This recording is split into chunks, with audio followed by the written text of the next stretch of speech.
That's Kuzuzampo. Welcome to the 54th session of Bhutan Dialogues. My name is Sangit Sering. I serve as the president of Loden Foundation. Our theme for today is why we leave and why we must return. Insights into Bhutan's largest diaspora. Our theme for today is so important, and there could not be a more fitting theme for today, considering the surge of Bhutanese, both young and old, trying to eke out their livelihoods in Australia, United States, Canada, or the Middle East. According to Bhutan Times, more than 30,000 Bhutanese are working and studying in Australia alone. Yet, beneath this alarming lump sum figures lies individual stories, narratives, reasons, and goals, some unique to the person and many similar to each other. To gain some first-hand insights from the Bhutanese diaspora themselves, our panelists for today's dialogue include individuals who are currently living in Australia, as well as individual who is back to Bhutan from Australia. Allow me the pleasure of introducing our panelist. Ms. Tashi Dema, the former assignment editor and bureau chief for Kuenga. She is the first woman president of the Journalists Association of Bhutan. She completed a master's in international journalism from the University of Western Australia in Perth.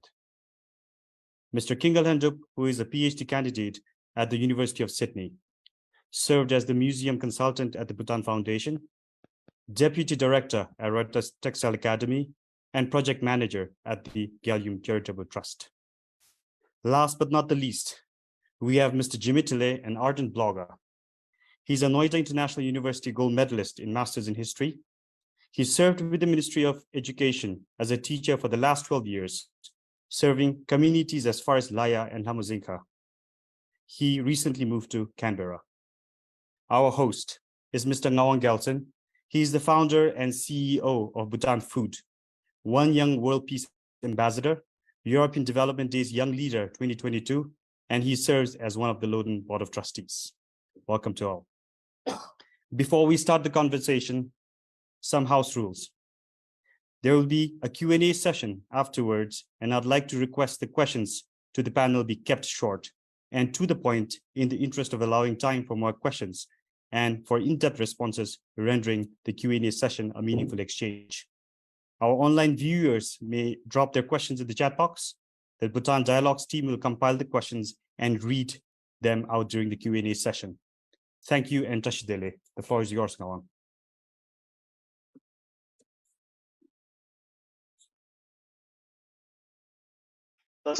Thank you, Mr. President. With that, Kuzambola, greetings to all our viewers joining us from around the world for the 54th session of Bhutan Dialogues. Bhutan Dialogues, led by the Loden Foundation, is a forum for right speech and mindful listening, where we discuss and deliberate issues and ideas in development. Our topic today, insights into Bhutan's largest diaspora, I think is of national significance. It is evident from the amount of sign-ups we've had for the virtual attendance. Many journalists have written about this, continue to write about this. Many opinion articles have come up. Bhutanese social media is abuzz addressing one part or another of this issue.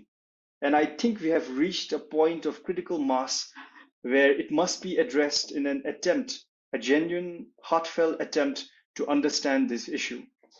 So today, I have with me three panelists, Kuenga Lhendup, Tashi Dema, and Jimmie Thinley.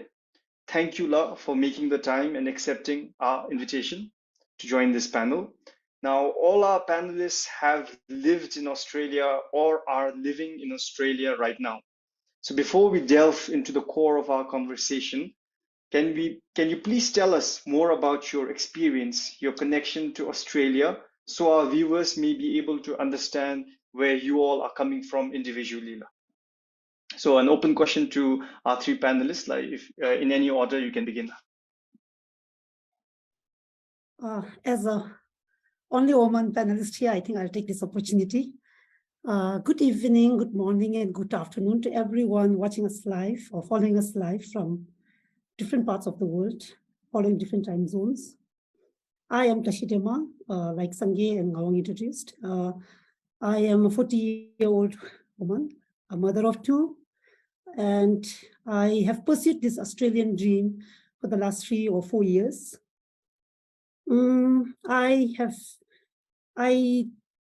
chose to come to Australia at a time when many young journalists in Bhutan, many journalists in Bhutan pinned their hope on me and elected me as the president of the Journalists Association of Bhutan.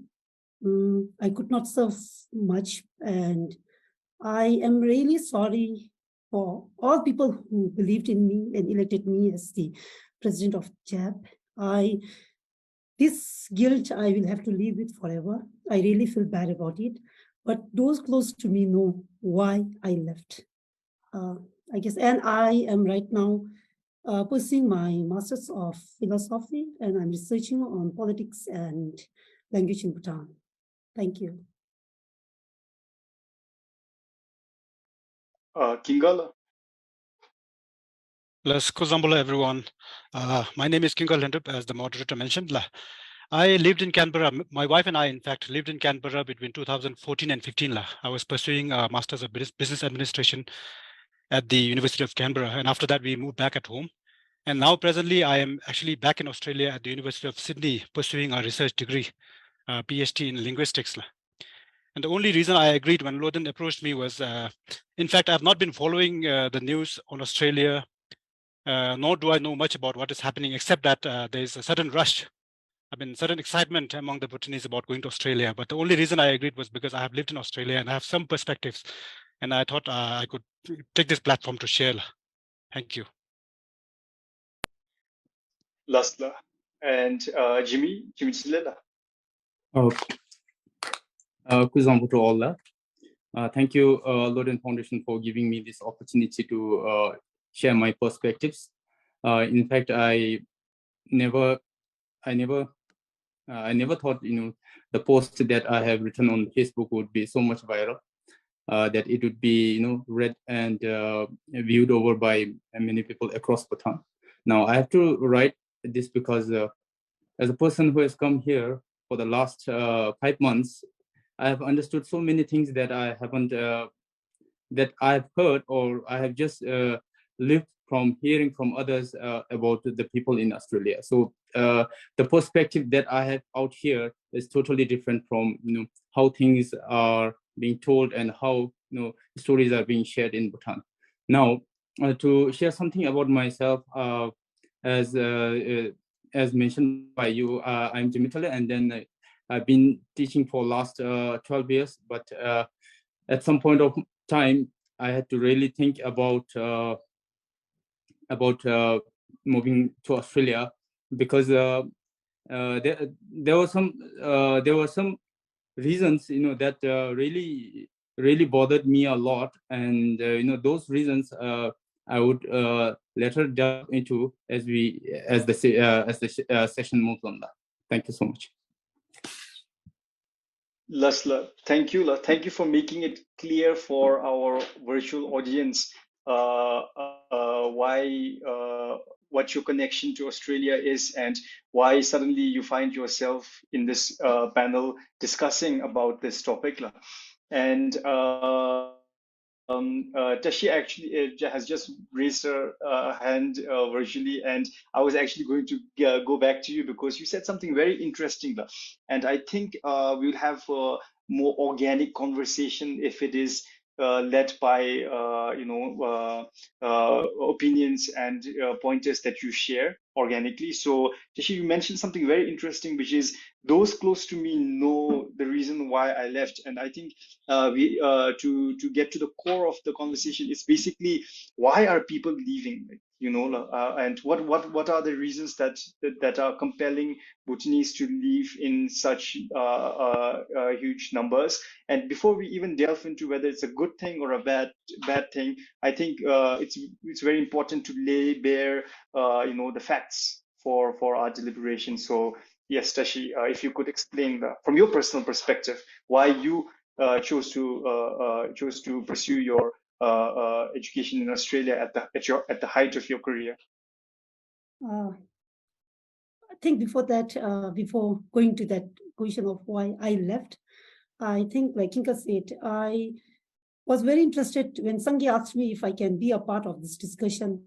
I was really like, I agreed without even giving a second thought, and that was mainly because initially, that was mainly because, I was like wrestling with this want to be a part of this discussion surrounding the Australian dream.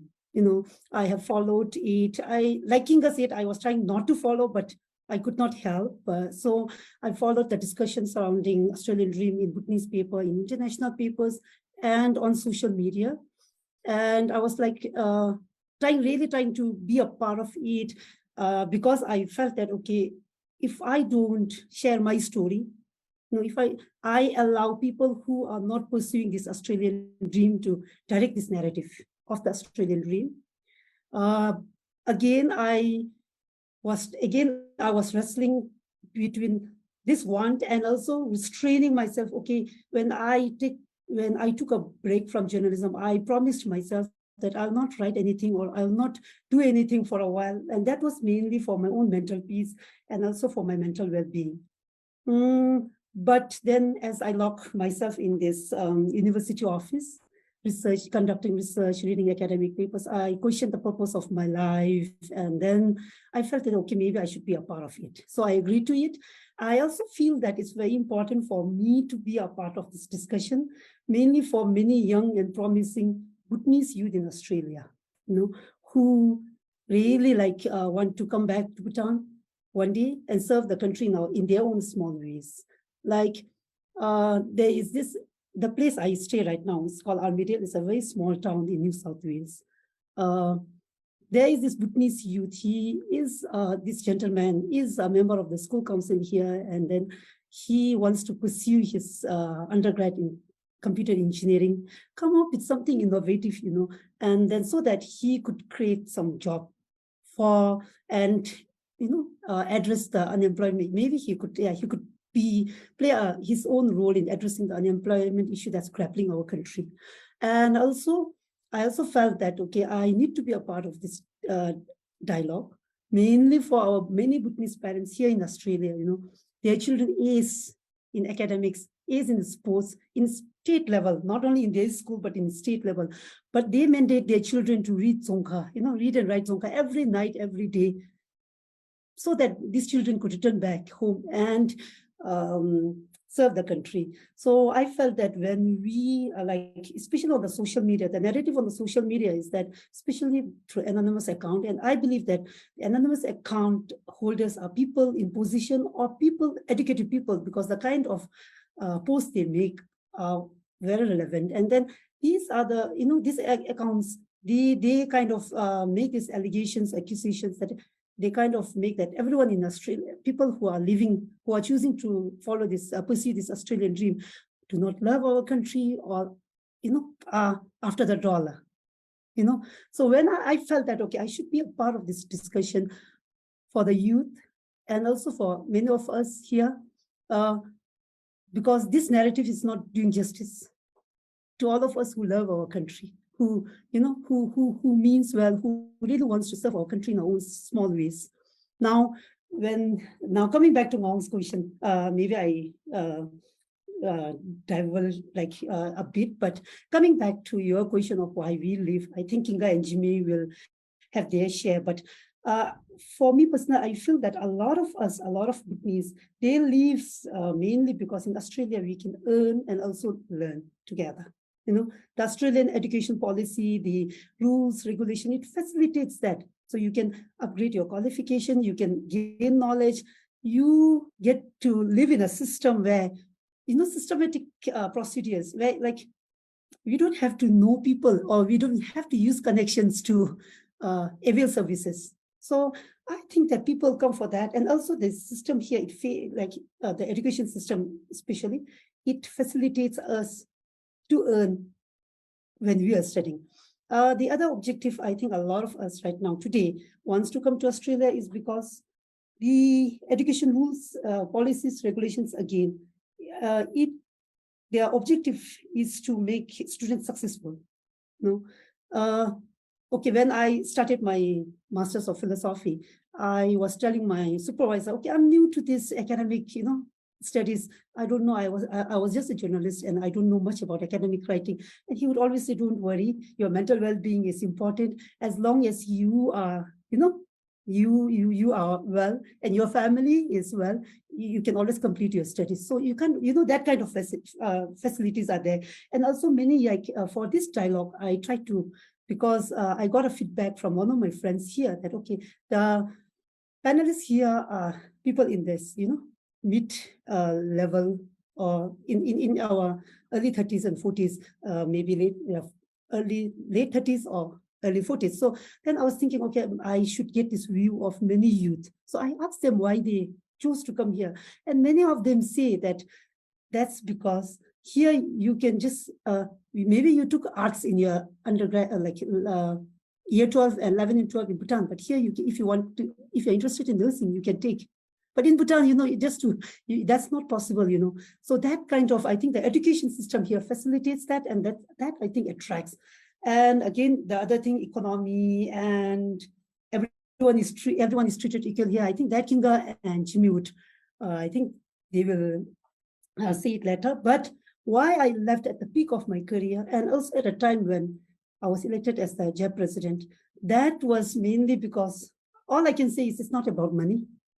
I've been in Australia before. I was in Perth. I was pursuing my Masters of International Journalism to the prestigious Australian Awards Scholarship for 2 years, and I did not take much money, But, I started looking for options when I felt like, okay, doing my job professionally or working hard is not enough in Bhutan, believing that being passionate about journalism and believing in telling the true story was not enough. So I started looking for options. I felt like, okay, I have to leave now. I need to, that when I was not able to perform at my, full potentials, it was impacting me mentally, and it was impacting my family members, So then I started, yes. I looked for options. Yes. I think, yeah, I can go on, but we can do it later. Yeah. Yes, sir.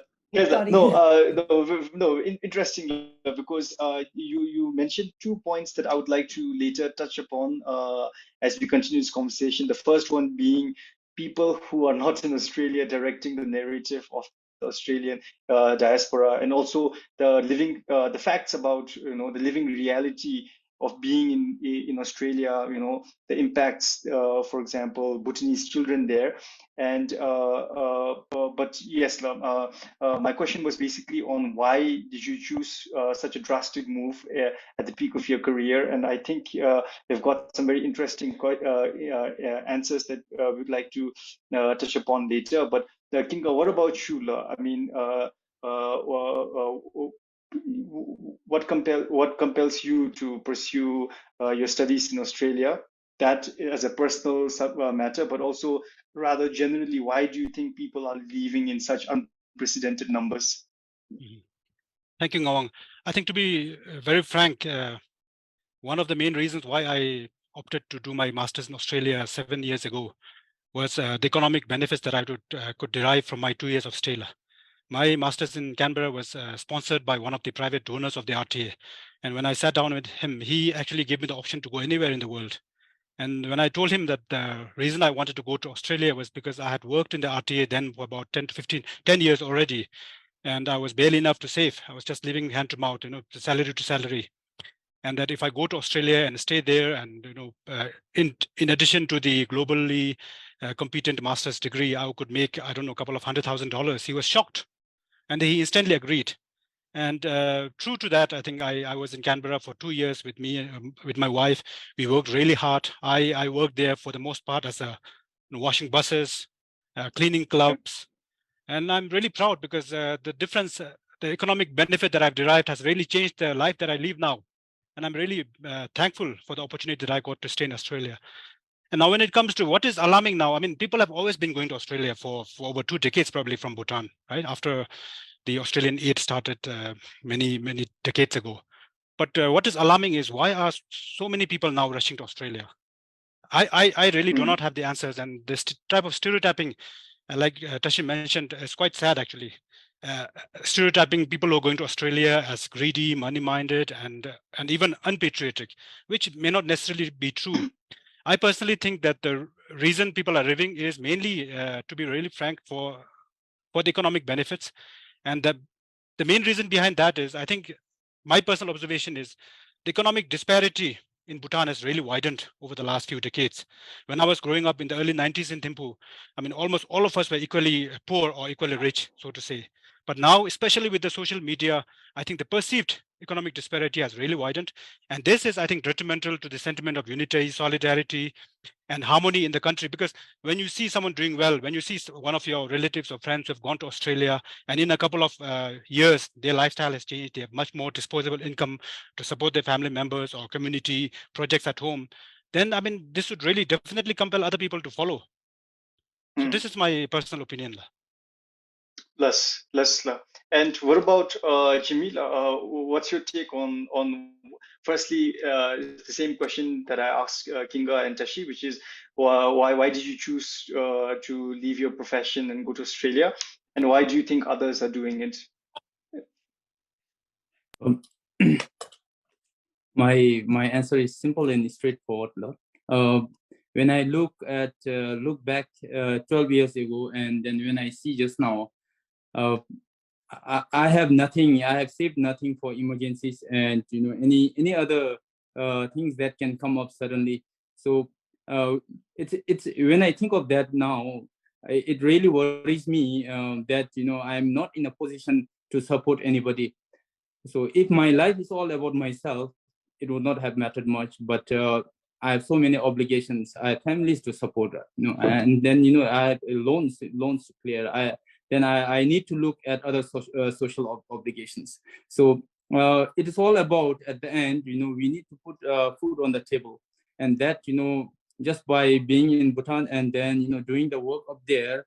Of course, I'm not saying that I'm not patriotic, because I've seen how much Australia has gone ahead of us, and then I also have a desire that by being here, I can do something back in my country. And then I also have a desire that whatever I learned from here, I can take it back and then help my fellow mates or the nation to reach up to the level that right now Australia is in.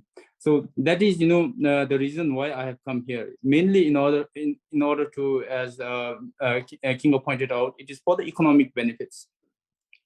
As a dependent, I have to do many jobs, and then these directly supports not only myself, but I can do a lot of things with this. And right now, if money is not, if money is, if you think that money is not all about happiness, then unquestionably that money gives us the feel good power. It has something to do to make not only our lives but others' lives also. So mainly for the economic benefits, I have decided that now I should give a think over this and then move to Australia. So that's why today I'm here, and then in a way I'm in a much better position right now. Though I'm out of reach of my loved ones, but I can support them in many ways, in many good ways, in fact.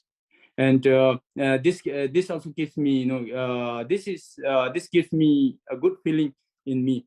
Now, regarding why people are moving in droves. Now, the Australian rush, in recent times, it has taken in huge droves, and that seems to be quite alarming. In fact, the move to Australia has been taking, but not in that much pace. If you look at the current trend, it seems that everything is happening in a very, very fast pace. So that seems to be very much alarming. Now, why I feel that is happening is now I want to share my own personal experience. I do a housekeeping job, and I have somebody, my colleague, who is a 22-year-old Bhutanese. And then when I listen to his story is quite baffling. In fact, I'm surprised to hear that this could be the reason for him to move to Australia. What he told me was that he did not think of moving to Australia initially, but when his friend's visa got approved, then this kind of close feeling with his friend also prompted him to apply for the Australian visa. So sometimes it seems like peer pressure has also a lot of things to do with the Australian rush. And for the youth, it must be like that, but I cannot, this cannot be the whole picture of what is really behind this one. But in a sense that the youth affected mostly the youth, their development is mostly affected by emotions. I feel that somebody moving out and somebody close to them moves out, and they also has the feeling to be along with them. So sometimes I feel that why he moved out is also is also a valid reason, because we cannot deny at the initial stage, at the growth of the youth, at this adolescent age, emotions can affect them so much. Now then there is also another interesting perspective that I have heard from a very senior colleague at my workplace. In fact, he is a manager in one of the cleaning companies, and then he drives an SUV. Now once it happened that his company did an audit on the movement of the vehicles, and then it was found that he has drove now personally he was driving around too much, and then he felt that there is going to be an audit memo on him. But at the end, when the audit happened, the company board directors and everyone lauded him and praised him for the mileage that he has driven. And when compared with other managers, he was the one who has who drove the most highest mileage. So in a sense that it seems like that it is all about how things are taken positively. So he has he was quite worried, and I felt that this worry he must have carried it from Bhutan, because usually how we perceive in Bhutan is quite different from how things are being perceived here. He drove the car for so many kilometers around, but yet then he was praised. He was praised. It means that you have driven more, means you have supervised the work very carefully. You have gone around. You have taken care of the company. So that is how things are being taken positively by the people out here. And I felt now he's quite senior, and he's quite senior to me. In fact, he has been living here for around 8 to 9 years. So that is how the move has happened for him. So my own perspective on this sudden rush is that it is the spread of the word that people are doing around so well in Australia. And then also like we need to look back at our country and see the economic situation. So people because we cannot always point out on one particular reason for this rush, because there are so many things it's a combination of various factors that has led to this rush. For me, probably it should be the economic reasons that people are moving out. Thank you. Yes, very interesting points. And what I gather from all your answers is basically, the financial benefits are evident, right? But there are other reasons, underlying reasons that also compel an individual to pursue what you have called in this discussion the Australian dream. But if I were to simply, and perhaps that is not the best thing to do, but if I were to categorize the reasons into two for our simple understanding, these are firstly the push factor, so things that are perhaps not ideal, right? And then of course the pull factor, things that are ideal, are working exceptionally well in Australia. So that's there. But Kinga, you mentioned something very interesting, and I thought we should probably hit that, touch upon that, which is the growing economic disparity or the perceived economic disparity in Bhutan. And we probably now, as we have already touched on, the why people are leaving from our individual perspectives. A lot of the media narrative right now, I mean, not to generalize, but most of the media narrative in the mainstream media as well as social media is that it's not a good thing. It's not a good sign, right? But and then so it's only natural that our logical next step in this conversation is talking about, is it a good thing or not? And you mentioned economic disparity, perceived economic disparity being one of the reasons why.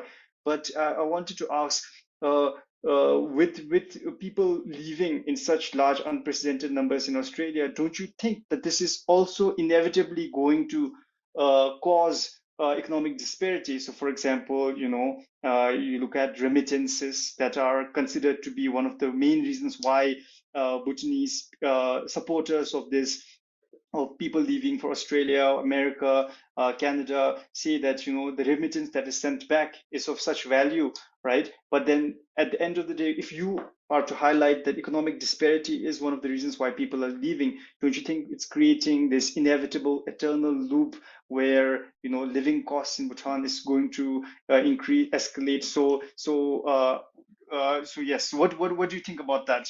About a solution that seems to prolong the problem?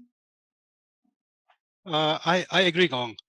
One of the push factors is the high living cost, as you mentioned, and the economic disparity in the country, especially the perceived. I think perceived is even more dangerous than the real disparity, because real disparity, we may be able to resolve it, but once something is perceived, that is, I think, very difficult to erase from somebody's mind. And that is one reason why. I was recently in Canberra for a week to meet my professors at the university and some of my old friends and employers. And the common narrative among my friends is they have been living in Bhutan, working for the royal government or in the private sector for so many years, say 10 or 15 years. And at the end of the month, I think like my own story, all they're doing is living from salary to salary.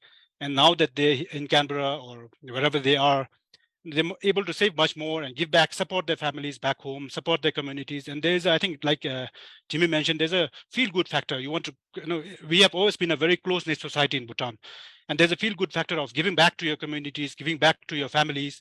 And this is also evident, I think, from the remittance that was sent in from Australia during the pandemic, which is a clear indicative that, people in Australia were supporting their friends and family back home during this difficult time. But the downside is it a concern that so many people are living?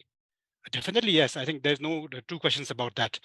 But is it something that you can resolve in the short term? I personally do not see any solutions, because the more people go to Australia, more there's going to be the pull factor. Because once a family member is in Australia, the common practice is then you encourage other family members of their family. So if you look at the trend in Australia of people moving down, it's basically someone has moved down there, someone close to you, and then you get encouraged. And as I think Jimmie mentioned, the economic benefits is quite evident. It's life-changing, and it is not something that we can resolve in the short term. But it is definitely a concern. Lester, thank you for the feedback. It's very interesting because, as you mentioned, while financial incentives are the first pull factor, but eventually the fact that you have relatives living there ends up so it becomes a very complex situation, and ends up prolonging the problem. And so if you do not have a comprehensive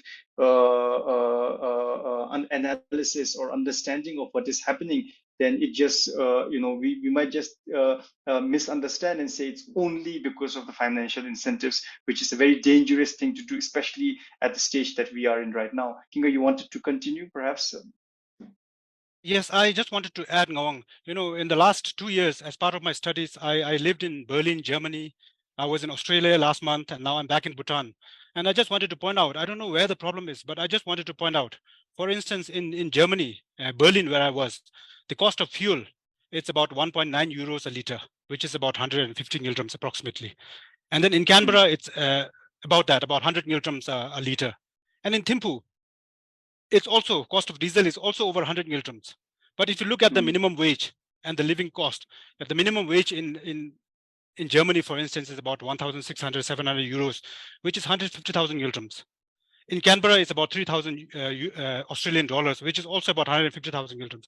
But if you look at the cost of living, cost of essential commodities, it's almost the same. So where are we going wrong? So this definitely is going to be a push factor because people can hardly sustain. And like you mentioned, the more people go to Australia, more worse it's going to get. And I think that if you look at the cost of real estate in Thimphu, for example, I think it's to a great extent due to the economic powers of people in Australia who are now buying property back home. So I don't see where we're going wrong. But if you look at the cost of essential commodities and the cost of living and how much you earn in a month, I think in the coming 5 to 10 years, more and more people will keep going, and it's really a concern. Very interesting, Love, because as you mentioned, one of the benefits of growing diaspora is also one of the reasons why this diaspora may continue to grow. But moving a little away from the financial benefits, Tashi, you mentioned, that the reason why the second time you're going back to Australia, and you mentioned that the second time I'm going back, the reason is not financial. And I want to know why, because you said, there's a guilt that you will carry throughout, and that that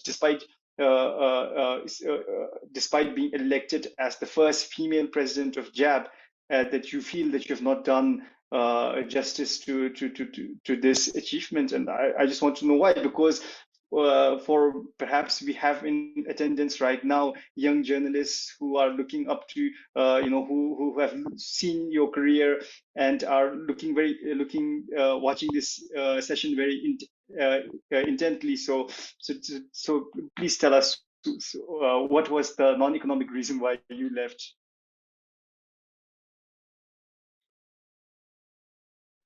Sorry, it took time to unmute myself. I think I agree with all the points Kinga said. A lot of people are living because of the economic situation, because where inflation is soaring and nothing much is being done to address the inflation. A lot of us staying in the urban areas pay like 50 to 60% of our salary goes in as rent. So I think that's the main cause. But like you said, I really feel guilty about leaving the profession at the time when a lot of young journalists pinned their hope on me to be their representative and elected. All I can say is, yes, it's not about money. I had no options. I didn't know how to survive. Practicing journalism was becoming very difficult, especially in these last few years when everyone wants to gag media. You have to please a lot of people, and you have to say yes and drop stories, even when you feel that that's ethically, morally, and principally wrong. I left because the kind of journalism that was being practiced is not the kind of journalism I have really believed in. I, with all my due respects to a lot of hardworking journalists who are practicing journalists, a lot of practicing journalists who are really hardworking, who are trying to inform and educate the nation today. With all my due respects to them, I feel that I left media because media in Bhutan right now is doing stories that people in position wants us to do. And that is not something I always believed in. I'm not a radical. I don't want to do stories out of way. I'm not an activist as such, but I wanted to do a story professionally, tell a story that is true, but that was not possible. I told an expat who was in my office, trying to assess my former office, my former organization, trying to assess and streamline a lot of things. I told that person a few days before I left that I'm not an ambitious person. The life I was leading as a journalist was far better than the life I was leading when I grew up. I grew up in utter poverty, I should say. I did not have many things I needed, forget the things I wanted.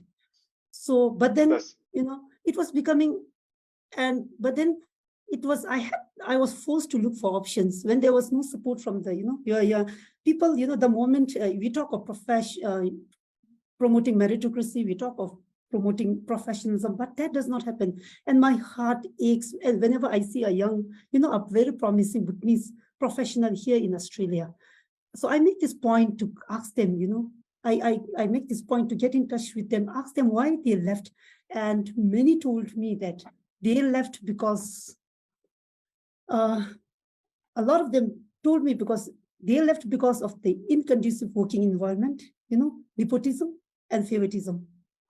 There are stories of how head of agencies have misinterpreted the transformation initiative and making it difficult for young professionals to function to their full potentials.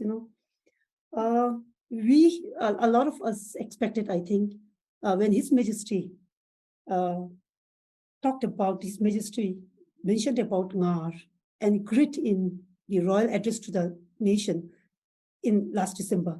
I thought everyone talked about this. There was so much zealous created around it. And I really had huge expectations that, okay, maybe now is the time that, we will put professionalism or meritocracy, we will have something in place, but I'll be very I don't know how to sugarcoat or say it diplomatically. I did not see it being implemented anywhere.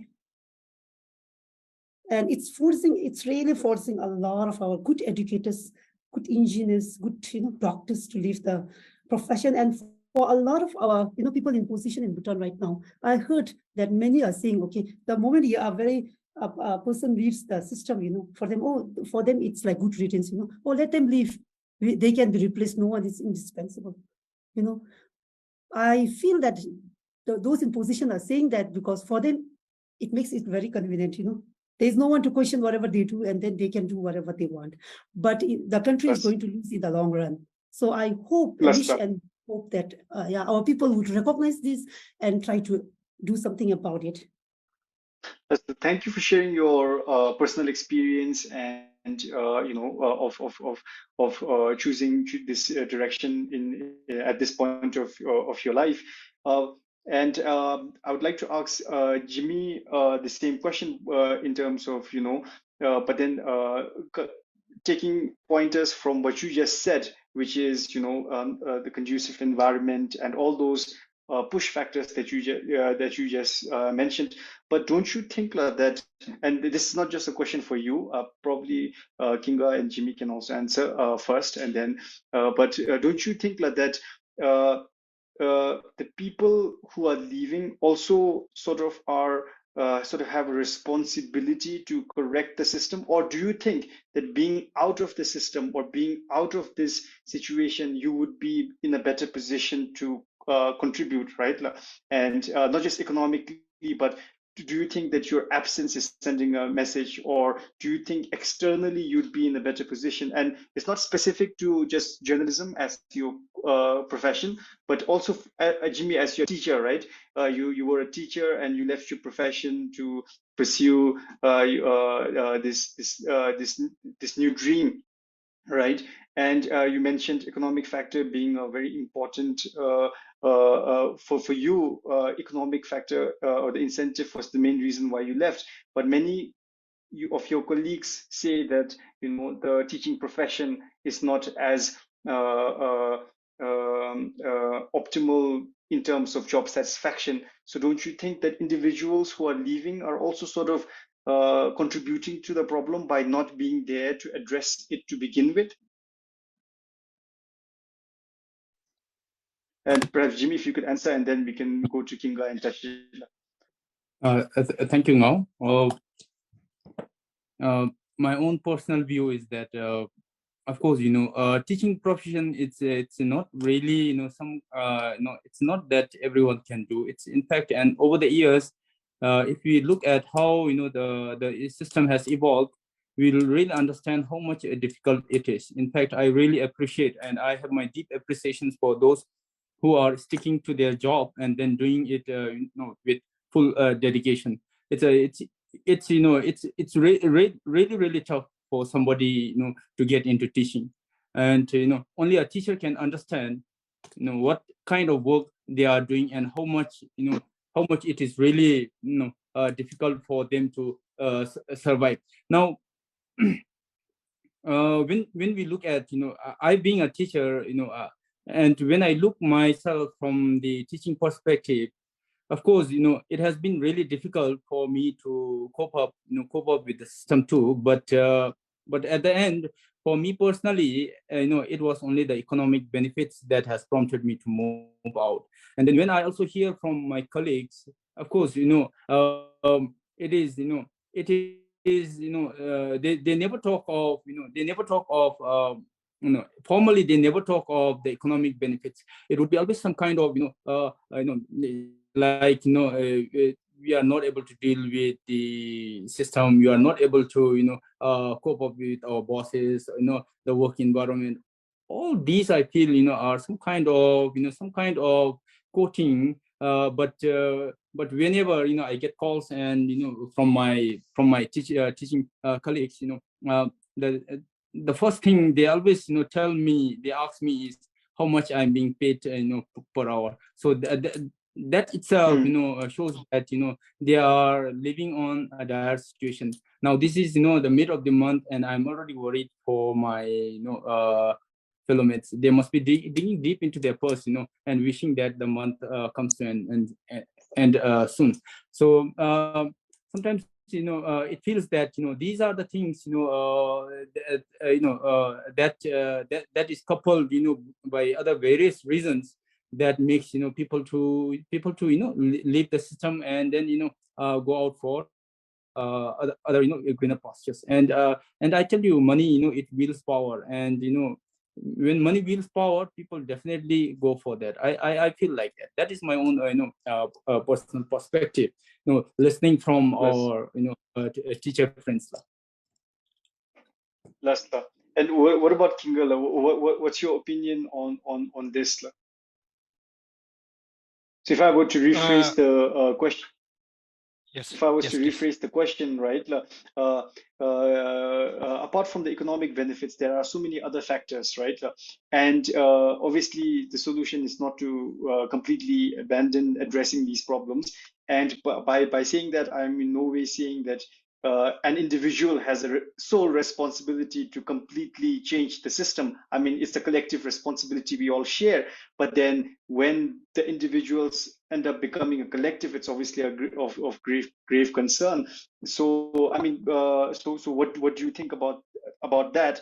Given the framework is, we are not necessarily here trying to say this is right or this is wrong, but what we are trying to do here is to understand this complex situation, and that's why I think the session is aptly called Insights into the Bhutanese Diaspora, because the first attempt is to have the people who are members of this diaspora contribute to the narrative first. So I'm in no way saying that like there's this recent article that I read where in the mainstream media that highlighted how Bhutanese in Australia were feeling affected emotionally by the negative portrayal, and because it was sort of this image is being developed where everyone who's leaving is leaving by abandoning their responsibilities. And I think personally that's a very unfair representation. But to look at a problem pragmatically, it is not the part of a solution if people are just leaving because because of the push factors, because it's a system that we have to collectively solve. But what's your opinion on that? I echo actually the concerns raised by Tashi earlier. She brought about the issue of the transformation and how His Majesty's Royal Address talking about Ngar and transformation in the civil service gave us a lot of hope. And I was one of them too. I was really elated to hear the Royal Address from His Majesty, and I was looking forward to a transformed Bhutan. But unfortunately, I think the narrative recently has been about, I don't know where we've gone wrong.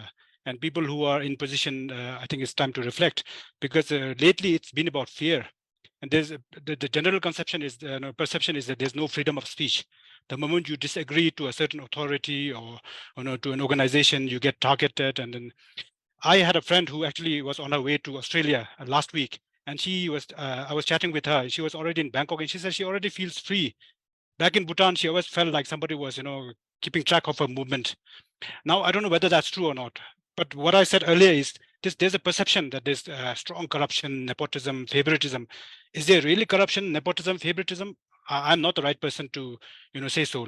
But then there's a perception, and that's even more dangerous, as I mentioned. There's a perceived corruption, there's perceived nepotism, perceived favoritism. Whereas you go in Australia, you work hard and you make money, and there's nobody to bother about your personal lives. And then I think one of the interesting observations is also that the moment you go to Australia, there's no, people don't look down upon you, whether you are a cleaner or to do any odd job. And I'm just wondering, is this dignity of labor or this looking down on people a result of the kind of life they're living and the kind of money they're making? If cleaners and if so-called blue-collar job workers in Bhutan earn as money as they do in Australia, will we still look down on them? Will there be no dignity of labor? I think this is also something that we should think upon. Lester, very interesting. But with Tashi, obviously, you'll have to become very contextualize it to your profession and your industry that you represent. So to contextualize it, my question is really, as the first female head of JAB, right, of Journalists Association of Bhutan, and then to say that you could not feel that you could not contribute. You felt that you could not contribute to the changing of the system. It's a very interesting insight from you. So if you could elaborate on that. I think I have to put it in clear context. I became a JAB president when I was already thinking of pursuing this Australian dream for the last 3 or 4 years, and then I got the scholarship. But then I never knew that, okay, my scholarship or my visa, everything is going to come so quickly. So I contested for JAB, mainly because I felt that, okay, I would agree to a lot of things Kinga said. I agreed to contest for JAB, knowing that, okay, one day I would leave. But I thought that, okay, maybe I thought that my visa might take another 6 or 7 or 8 months. And then I thought that, okay, in this period of time, maybe because that was a time when, everyone wanted, I don't know, we felt like everyone wants to gag media, ACC or police or RCSC, everyone refused to give information, and a lot of them said that, okay, that the transformation, okay, the people in the assessment, I don't know whether it's true or not, because this is again, I said, I have to be I have to put it that because I don't know how to sugarcoat, or I don't know how to say diplomatically. Those of us in the media who tried to know why our people in position are not sharing the information, they said that, okay, the people who are assessing them advise them not to share information with media. So that was the time when I contested to be the JAB president, because I thought that maybe, we can go and talk to them. And that advice was given to me by one of leading female journalist in Bhutan, who is now retired. She takes a step backward, but she advised me when I told her the challenges of practicing journalist. She advised me, why don't you all go and talk to them, as media? And then I came back, and on our Sunday meeting, I threw that in my organization. And then we said, okay, let's take this as the national newspaper. Let's take this lead and try to ask or try to find out a solution. We are not being confrontational. We just wanted to know why media is being, there's no point if everyone wants to gag media and we try to do our job. So I contested so that I could resolve this. And then some later on, we took it to JAB, and then we thought that, okay, JAB will take it up. But when JAB wanted to take it, it became very difficult. There were so many conspiracy theories created, so I had to give up. And in that meantime, I got my visa. And so, it's like Inga said, there's so much fear created among people who really wants to do their job professionally. Perceived fear, yeah. So it's like you want to do your job professionally. You're not writing against your country. You are writing against the system. Really writing against things that are not, or you are just trying to educate and inform the public as it's your mandate. And likewise, when I talked with a lot of our professionals who have left the system and are now in Australia, they cite similar reasons, Yes. And so my request right now is that our people in position, I think, have to be open, have to, even if you want to talk to media, you have to explain to them why media shouldn't do things. Or if you don't want young professionals to do their job, explain to them why, You just, but then the problem is that that's my personal opinion. Like Kinga said, I may or may not be wrong, and I'm not here to make any judgment, but I feel that a lot of people in position right now, for them, people living to Australia, a professional living to Australia is a good riddance. So that should stop, because that a person can be in position only for a certain time, but it's the country and it's nation building, and everyone is equally important. Not just one or two person can become a Bhutanese. Every Bhutanese inclusivity, every Bhutanese sentiment is very important. So I really feel that should be taken into consideration. Lasla, a very passionate answer to my question. I think, Jimmie, you just raised your hand. Like, do you have something to add? Thank you, Ngawang. I want to add something on dignity and equality of the labor. My own personal experiences say that sometimes it is very wonderful, for you to be called just by your name rather than putting prefixes in front of that.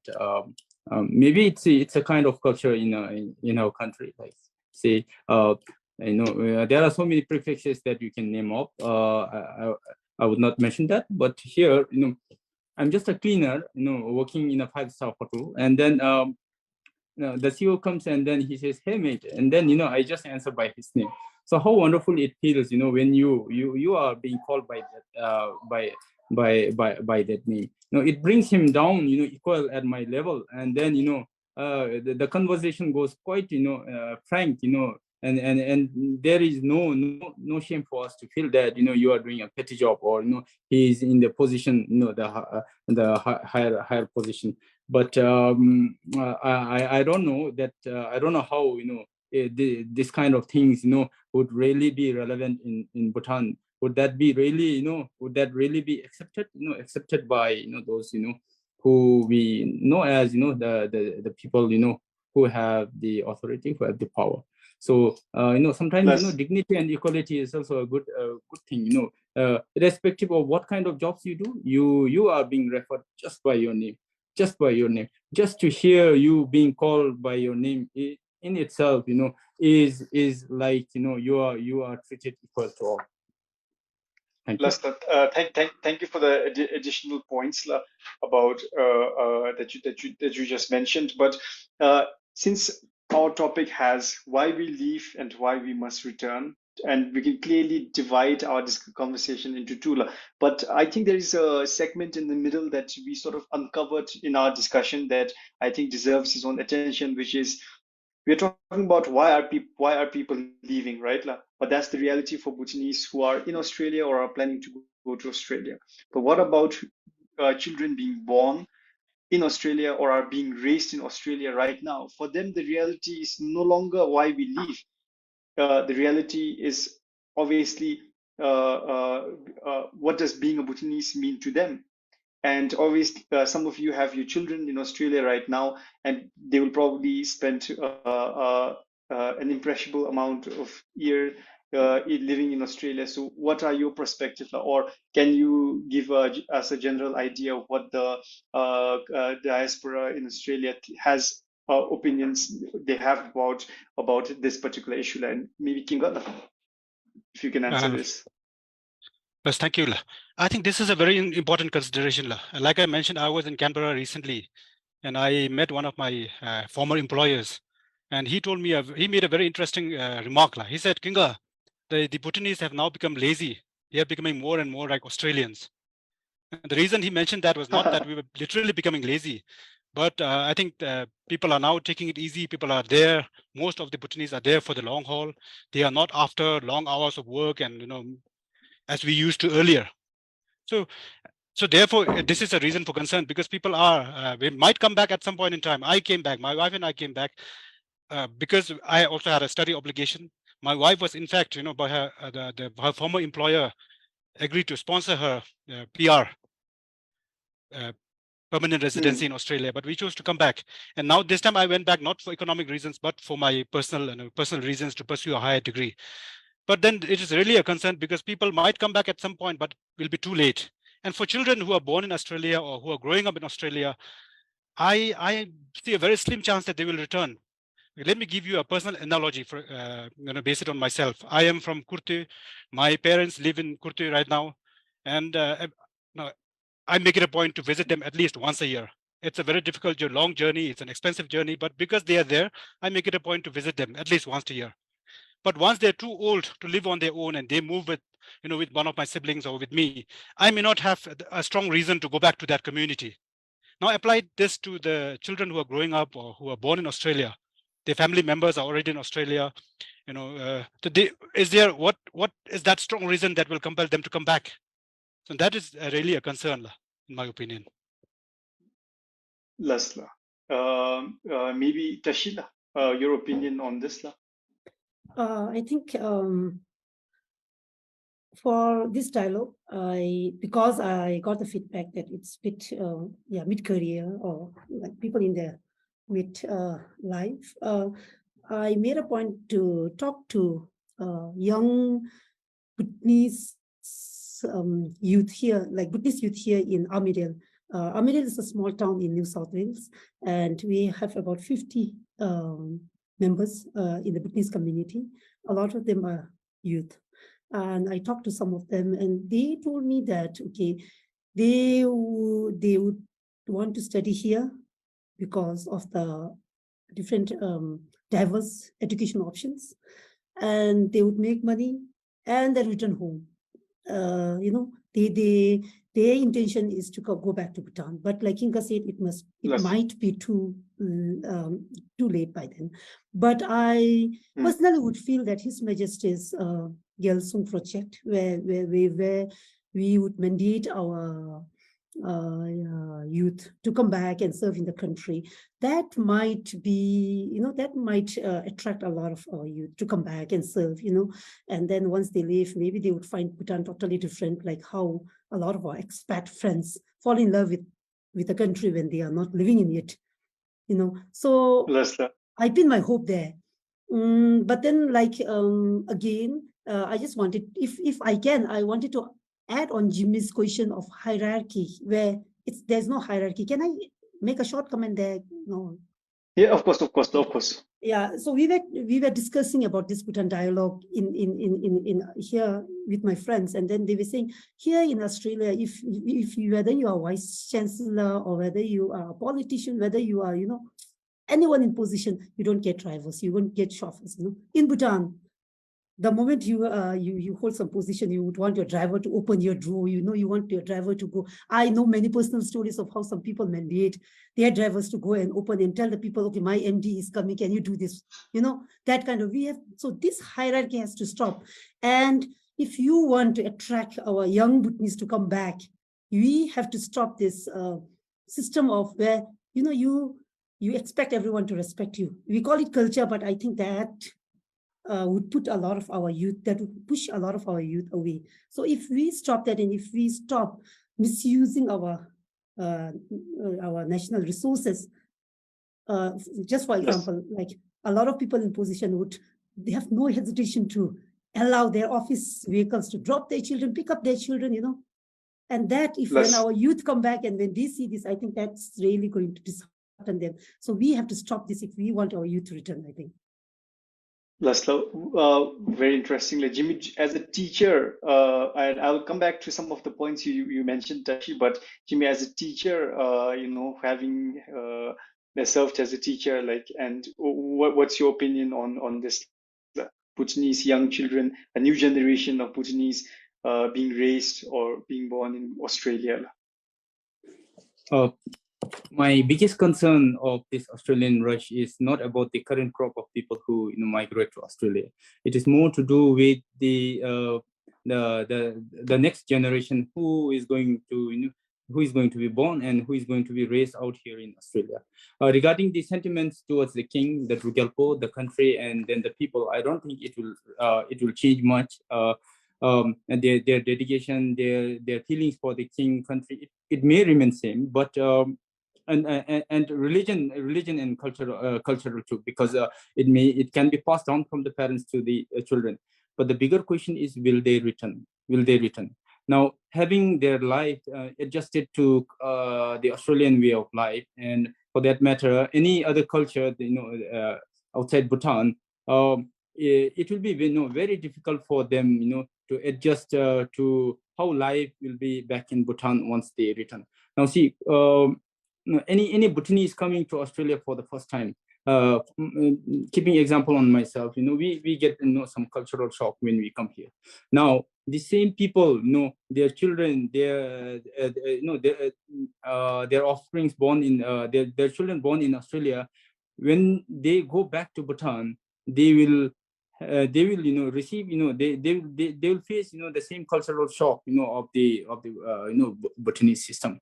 So, the worry is that, they may, face difficulties. And then, the silver lining that I see here is, as Tashi pointed out, the Gyeltshen project of the Gyeltshen project of the Rugelpo. So, as a teacher myself, I'm very much concerned about the younger generation rather than me and other Bhutanese who have migrated to Australia recently, because we have our roots. We are rooted to our roots. We experienced but the younger generation, when they are away, when they do not when they are not living by the experience, then it becomes a question to ponder over. Lasla, very interesting. So we have naturally progressed to the second part of our discussion, which is obviously on why we must return, and that shows that our discussion is happening. It's moving very well.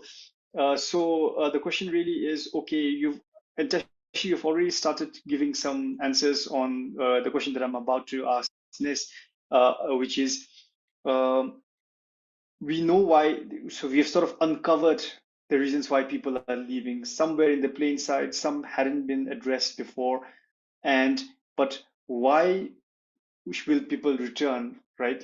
And why? So as individuals, why do you think? What are your incentives for returning? What are your aspirations and motivations for returning? And I don't want to make it sound very dramatic, but more like well, obviously there are so many factors that we listed out, and we all have individual collective responsibilities to address them. Even with the transformation initiatives that you just mentioned here, it's not just about institutional transformation, it's also about transformation of our individual mindset. So on that regard as well, it's an individual responsibility that we have to stand up to. So what are your incentives for returning again, and why we must return? I will return, and I think a lot of us in Australia will return because Bhutan is where our heart is, and we want to contribute to the nation building in our own small ways. For me personally, I would want to return because I have to give back to my country and my community. Whatever I am today is because of my country and community. I go and call myself a Bhutanese, I come from this rural area where everyone in my community, helped in educating me. I still remember how some people would give me 1 nultam, some would give me 5 nultam, and some could give me 20 nultam. Whenever I go back to school every summer, and like after every summer and winter break, the women would give me a bangchung of zao, some chili powder, some chili, every little thing they have in their home. So I feel that I owe a lot to this community. Yes, by staying in Australia, I send them money. I tell them that, okay, I'll help them bring their children here in Australia because that's what they want. And I promise to do that. But then I also want to be with them, I want to make them feel that, okay, yes, now maybe I have helped them monetarily, but I want to be with them. And the other thing for me, I want to return because I want to grow old as a journalist in Bhutan. I started my career reporting from a very remote area in Jemgang. I would want to return home and do that same thing, do stories from maybe from a very different perspective, but I would want to travel to the remote areas, write about people who will never read what I write, but I want to document the change, document the transition, and document the history. And I think a lot of our young people here in Australia, they say that they, like I said before, they will return home once they make money. I tell them life is uncertain, but then there is hope, It's not like how it is, the narrative is, portrayed in social media or some mainstream media that everyone is disloyal. They leave the country because they don't want to serve.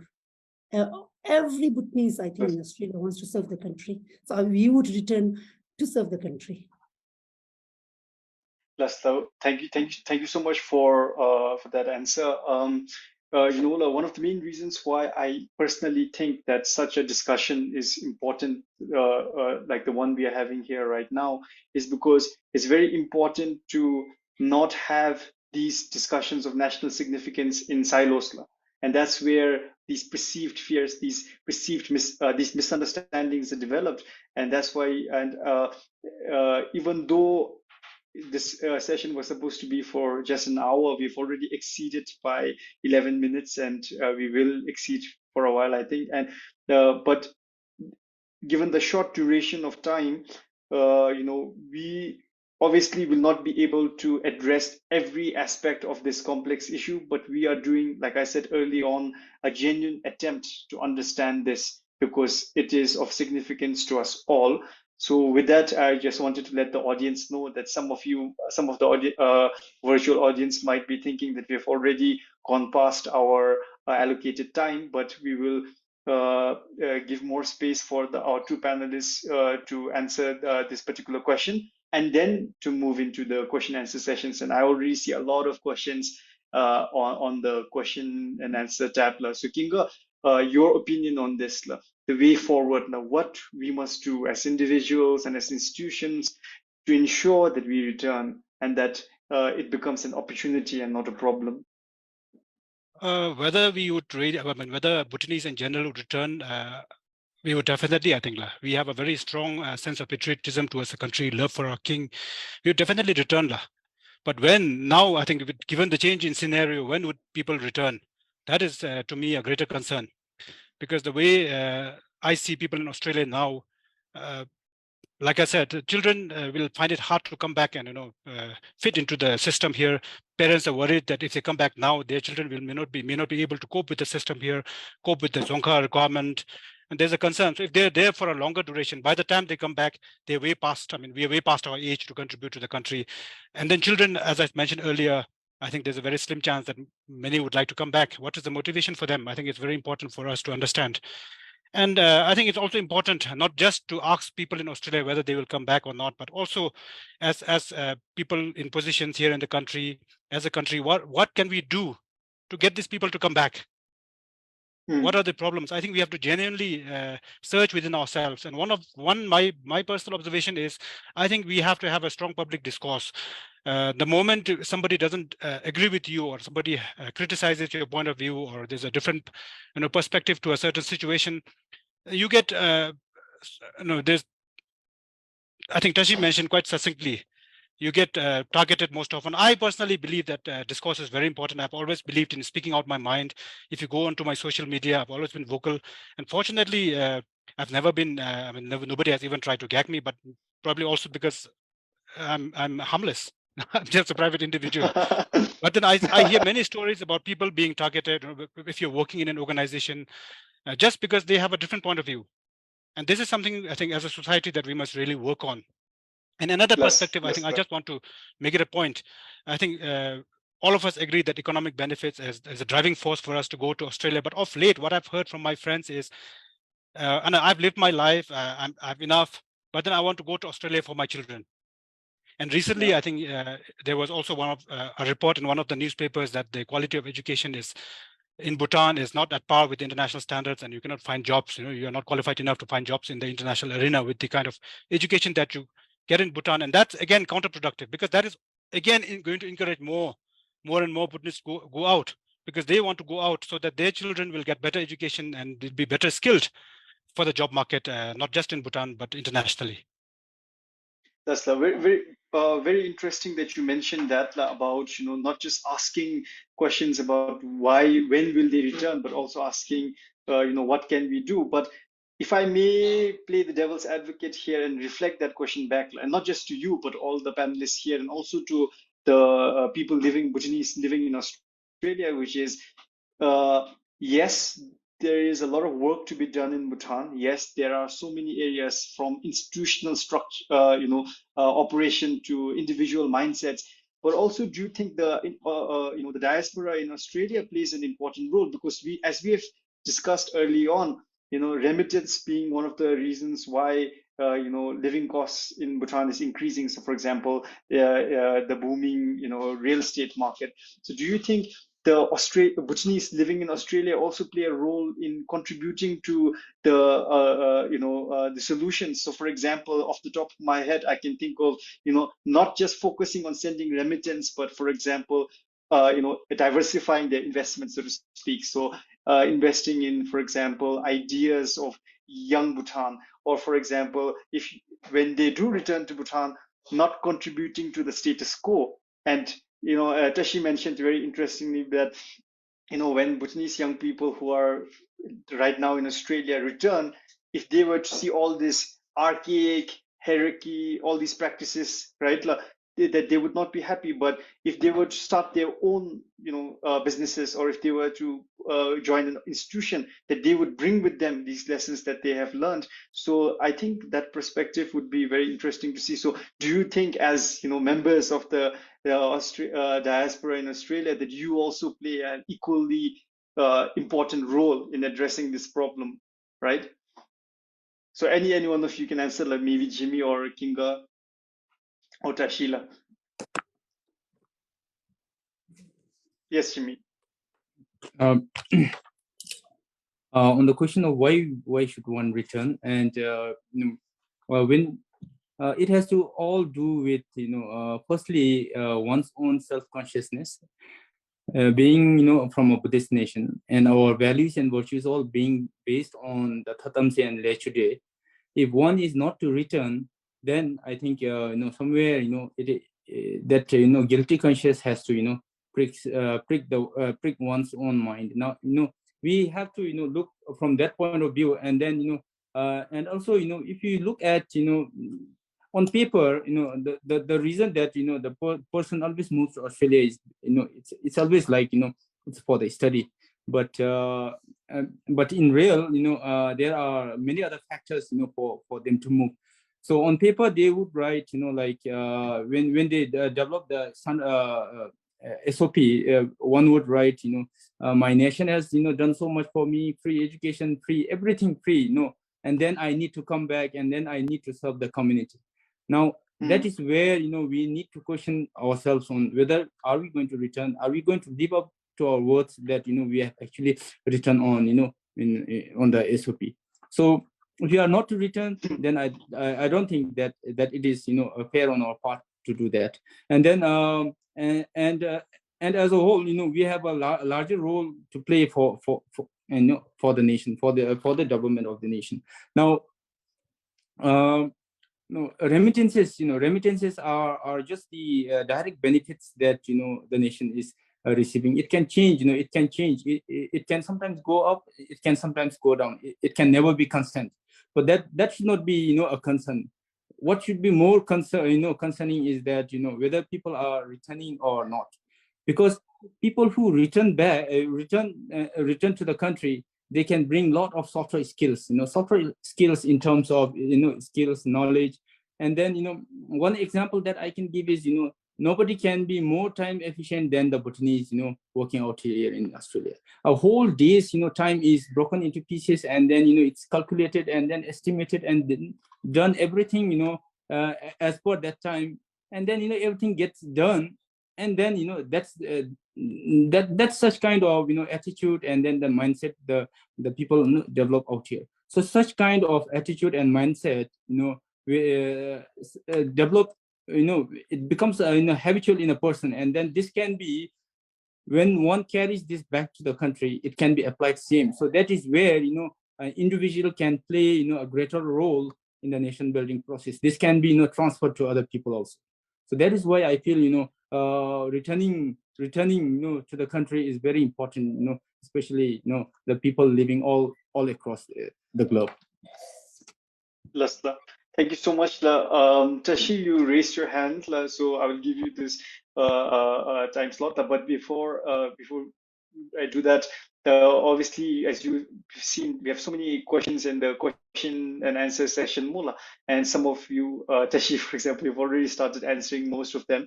And I tried to ensure some of the questions that are listed here are also very similar to the questions that I asked. So there are some questions that haven't been answered. We'll touch on them a little bit. But Tashi, you wanted to add something? I think I thought I'll answer to your question of, can we contribute by staying in Australia? I think the answer is definitely yes. No, by staying in Australia, I am still involved. I try to give story ideas to my friends. I try to suggest them how to do a lot of stories, and I keep telling this, that by conducting research, I contribute to my own nation building, to a lot of discussions in the nation through my research, and a lot of us conducting research, it's on our country. So that's like, we are definitely contributing. But then if a lot of our people in position, if you really believe in transformation, if you are really serious about it, I think it's important that they involve Bhutanese diaspora. Literally, they know whose expertise lies where. So if we can collaborate together, I got this idea from a friend who was an auditor before, a very good professional, but is in Australia now. And he shared this idea of how we can work together, how we can contribute from here. So we can do it if we are being, if you are tasked or assigned a role, we can. That's very interesting. So with that, maybe we can move to one question. I mean, I think there is like one question that perhaps hasn't been touched upon during our discussion, which is, are the panelists looking at the question and answer session?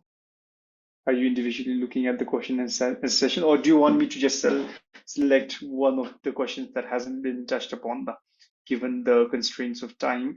Okay, I will just go ahead and pick one, which is, and I think it would be a very good question to end the discussion on, which is, what proactive measures do you think the Bhutanese government should take in response to this growing immigration?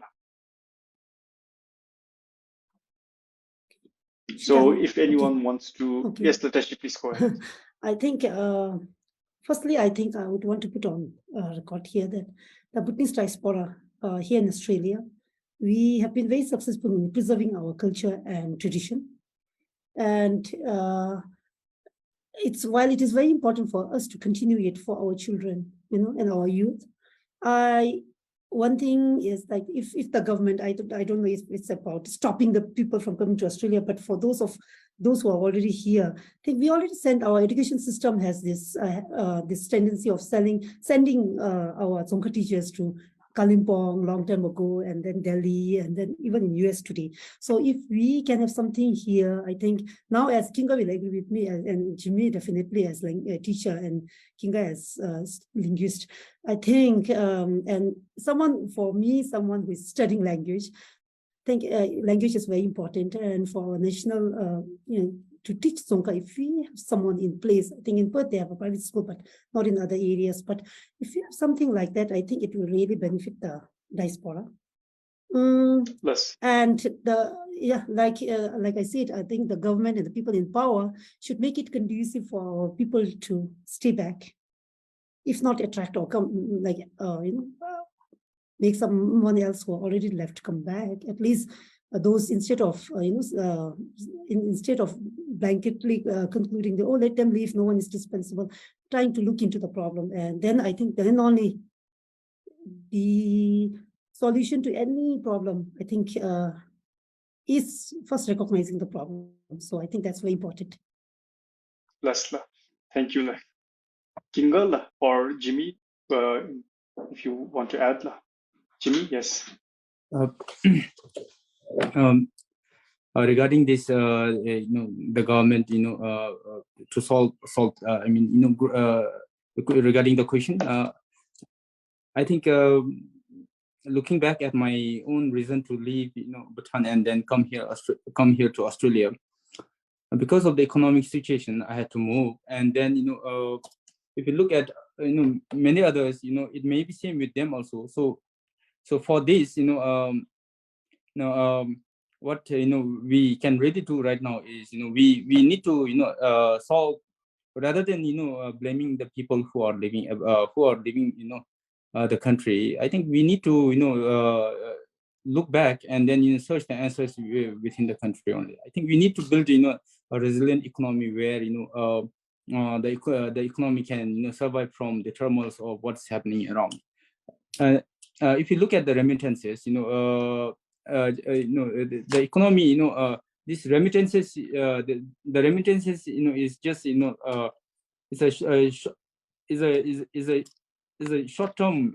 It's just a short term a solution to solve the economic problems, but in the longer run, I don't think Bhutan can depend on the remittances. It cannot be. It can be used only as a leverage to offset some economic problems, especially during the times of emergencies like this COVID pandemic.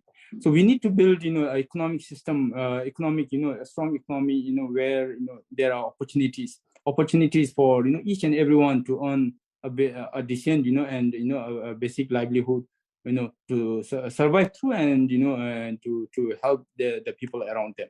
So I feel like my reason, economic problem, it is I barely survived through the month, through my salary. And when I reflect back, it seems like it has all got to do with the ever increasing inflation. So this inflation is directly the direct result of the slowing down of the economy. So if to up to some extent, if this economy is the economic problems are solved, then I feel then there can be some there can be some light at the end of the tunnel that we can see through. Lasta. And Kinga, any additional points? Yes, Ngawang, thank you. I wish I had an answer to your question, because that would really be worth $1 million. But I would just like to compliment, I think, what Tashi said. And I think the most important to finding a solution is first acknowledging that there is a problem. And then I think we are just three private individuals out here discussing this, but then I'm sure there are many experts, economic experts, political experts, social experts. I think we must all bring together these minds and trying to find a long-term solution, because in the short term, I frankly do not see any solutions. If we think this is bad, the damage is done, and then there's going to be more and more people going. The more people go to Australia, the more the pull factor, the stronger the pull factor is going to be. And I really do not see a short-term solution. But for the long term, I think if you're really concerned as a country, we must come together and find long-term solutions.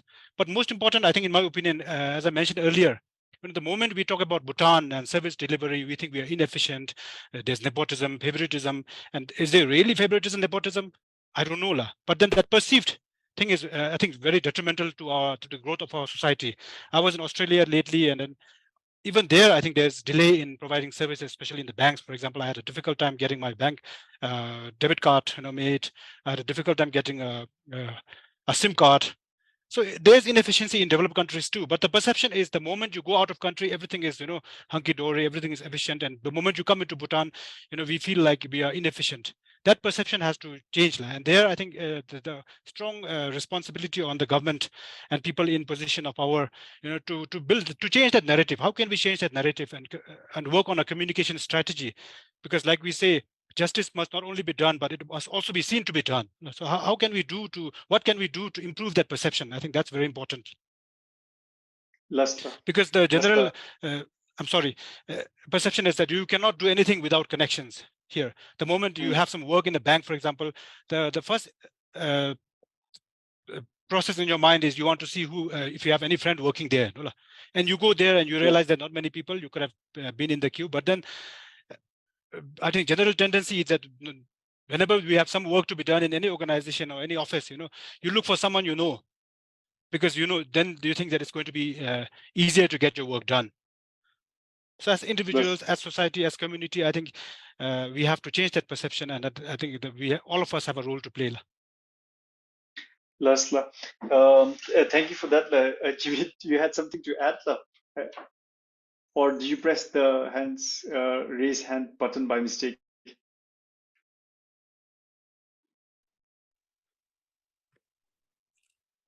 Can I add? Okay. Sorry that I pressed already. Can I add one? Can I add a small one too? Yes. I agree with Kinga on the perceived notion that we have to use connection with Bhutan. I think we really have to change that. Yes, I agree with Kinga that a lot of things are like it takes time in Australia. You don't get it done, but here at least we don't have to use that connection. If you go to the bank, it will delay, but no one, you can't use that connection. When I applied for my children's enrollment authority to enroll, right after sending out the email, the response I got is that don't call or don't pressurize or don't, that's automatic from the New South Wales government. It's automatic response because your calls, your emails, all this pressurizing will not expedite the work. But in Bhutan, we use connections, and because people in position get the facility done much quicker, everyone wants to do it. So if it has to change, it has to change from the top layer of the society. Lasla. So Lasla. So I think the primary purpose, at least on my end as a host with regard to this discussion, was to really give a genuine attempt to understand what is happening from people who are for whom this is a living reality. And I think we have done that. By no means were we in this virtual discussion to come up with solutions, but at least to better understand the problem, I think is the first step. And naturally, I hope personally that such discussions will follow. And instead of doing these discussions in virtual silos, we will try to be more open with our opinions and to see what role that we play as individuals. So with that, I would like to obviously thank our panelists for making the time despite your busy schedule to partake in this discussion, and to all our virtual attendees present here today. This has proven to be a very fruitful discussion, at least the way I see it, and I think we will continue to provide a platform for discussions that highlight ideas and opinions on development as a platform for right speech and mindful listening. So thank you again for all the viewers. Thank you.